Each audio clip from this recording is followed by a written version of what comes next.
കാരണം ഇന്നത്തെ വിഷയം ലൈനേജ് എന്ന് പറയുന്നത് ഒരു പ്രത്യേക ഇനത്തിനെ രൂപാന്തരപ്പെടുത്തി എടുക്കുന്ന ഒരു പ്രക്രിയയാണ്. അത് എല്ലാ ജീവജാലങ്ങളിലും ഉണ്ട്. ഇപ്പം നമ്മുടെ വിഷയം കോഴിയാണ്. അപ്പോൾ കോഴികളുടെ ലൈനേജ് എന്താണെന്ന് മനസ്സിലാക്കാം. ഇനം തിരിക്കൽ അഥവാ ലൈനേജ് എന്ന് പറയുന്നത് സ്വഭാവം, ശീലം, സൈസ് എന്നീ പ്രത്യേകതകളെ ദീർഘകാലം നിലനിർത്താൻ കഴിയുന്ന പാരമ്പര്യ ജനിതക ഘടകമാണ് ലൈനേജ് എന്ന് പറയുന്നത്. നമുക്ക് രണ്ട് ലൈനേജ് നമുക്ക് ചെയ്യാൻ പറ്റും. Old lineage, new lineage. അതിനെക്കുറിച്ച് ഞാൻ വിശദമായി പറയാം. ഓൾഡ് ലൈനേജ് എന്ന് പറയുന്നത് ഒരുപാട് കാലത്തോളം പാരമ്പര്യ ഘടകങ്ങളെ സംരക്ഷിച്ച് നിലനിർത്തി പോകാൻ കഴിയുന്ന ഇനങ്ങളെയാണ് ഓൾഡ് ലൈനേജ് എന്ന് പറയുന്നത്. ഉദാഹരണത്തിന് കുഞ്ഞുങ്ങളിറങ്ങിക്കഴിഞ്ഞാൽ അവരുടെ നേരത്തെ പറയുന്ന ഘടകങ്ങൾ, സ്വഭാവം, അതുപോലെ തന്നെ സൈസ്, നിറം, അതുപോലെ എല്ലാ ഘടകങ്ങളും കുഞ്ഞുങ്ങളിറങ്ങുമ്പോൾ ഒരുപാട് കാലം ആ ഒരു ടൈപ്പ് കുഞ്ഞുങ്ങളായിരിക്കും ഇറങ്ങുന്നത്. അതിനെയാണ് ഓൾഡ് ലൈനേജ് എന്ന് പറയുന്നത്. ന്യൂ ലൈനേജ് എന്ന് പറഞ്ഞാൽ നമുക്ക് കുഞ്ഞുങ്ങളുടെ കാര്യത്തിൽ ഗ്യാരണ്ടി ഇല്ല. അത് ഏത് ടൈപ്പിൽ കുഞ്ഞുങ്ങൾ ഇറങ്ങാം. ചിലപ്പോൾ സൈസ് വ്യത്യാസം വരാം, കളറിൽ വ്യത്യാസം വരാം, സ്വഭാവം വ്യത്യാസം വരാം. അവരെയാണ് ന്യൂ ലൈനേജ് എന്ന് പറയുന്നത്. നേരത്തെ പറഞ്ഞ കാര്യങ്ങൾ ശാസ്ത്രീയമായ കാര്യങ്ങളാണ് പറയുന്നത്.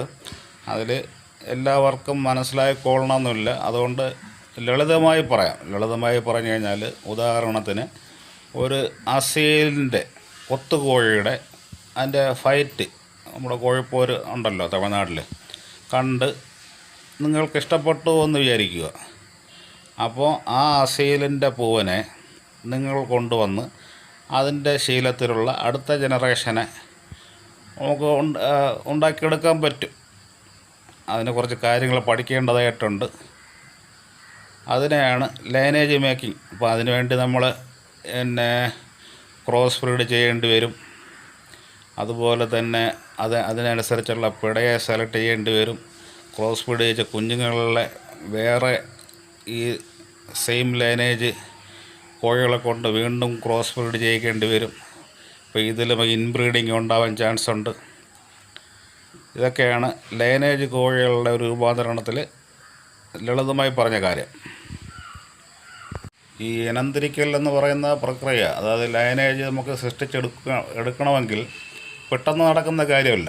ഇത് കുറഞ്ഞതൊരു 3 മുതൽ ഒരു 5, 6 തലമുറകൾ വരെ നമുക്ക് ക്രോസ് ബ്രീഡിങ് ചെയ്യിച്ചാലേ ഒരു ലൈനേജ്, ഇപ്പം നിങ്ങളുടേതായ ലൈനേജ് ഏതാണ് നിങ്ങൾ സൃഷ്ടിച്ചെടുക്കാൻ ഉദ്ദേശിക്കുന്നത്, കുറഞ്ഞതൊരു 4 തലമുറയെങ്കിലും നമ്മൾ അതിനെ ക്രോസ് ബ്രീഡ് ചെയ്യിച്ച് കുഞ്ഞുങ്ങളെ നോക്കേണ്ടി വരും. കുഞ്ഞുങ്ങളെ നോക്കുന്നത് മാത്രമല്ല, എന്തെങ്കിലും മിസ്റ്റേക്ക് ഉണ്ടെങ്കിൽ തിരുത്താനുള്ള അറിവ് കൂടെ വേണം.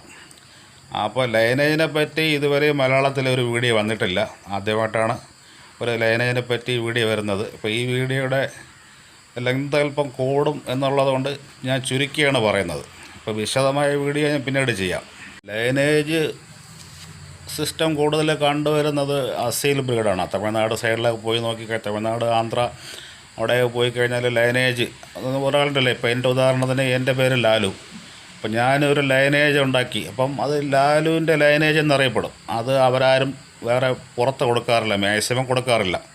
അപ്പം കേരളത്തിൽ ഉദാഹരണം പറഞ്ഞു കഴിഞ്ഞാൽ അരമന കോഴികളെന്ന് പറഞ്ഞിട്ട് ഒരു അസീലിൻ്റെ ഒരു ലൈനേജ് ബ്രീഡുണ്ട്. പക്ഷേ അവരാർക്കും പുറത്ത് കൊടുക്കാറില്ല. അതുപോലെ തന്നെ ആന്ധ്രാപ്രദേശിലും തമിഴ്നാട്ടിലും ചുരുക്കം ചില ബ്രീഡേഴ്സ് കൊടുക്കാറുണ്ട്. അതിന് നല്ല വിലയും മേടിക്കാറുണ്ട്. അപ്പോൾ ഇത്രയും പറഞ്ഞ് തൽക്കാലം ചുരുക്കുന്നു. അപ്പോൾ ഇനി അടുത്ത ടോപ്പിക് എന്ന് പറഞ്ഞാൽ ക്രോസ് ബ്രീഡിങ്. അതുപോലെ തന്നെ ഇതിനെ പറ്റിയുള്ള ഒരു ചാർട്ടുണ്ട്. അതൊക്കെ തയ്യാറാക്കിയിട്ട് ലൈനേജിനെ പറ്റി ഒരു വിശദമായ വീഡിയോ വീണ്ടും ചെയ്യുന്നതായിരിക്കും. ഓക്കെ.